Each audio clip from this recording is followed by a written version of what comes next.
తన నివాసం ప్రజాభవన్ నెక్లెస్ రోడ్లో విడివిడిగా జరిగిన బతుకమ్మ వేడుకల్లో మంత్రి సీతక్క పాల్గొని బతుకమ్మ ఆడి ప్రసంగించారు.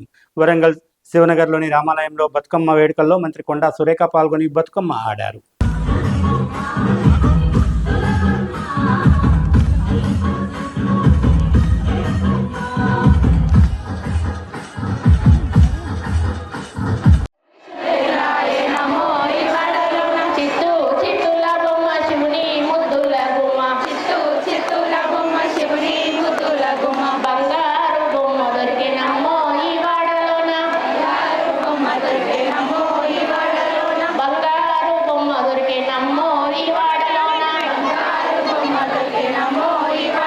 మరిన్ని అప్డేట్స్ కోసం మా ఛానల్ని సబ్స్క్రైబ్ చేయండి.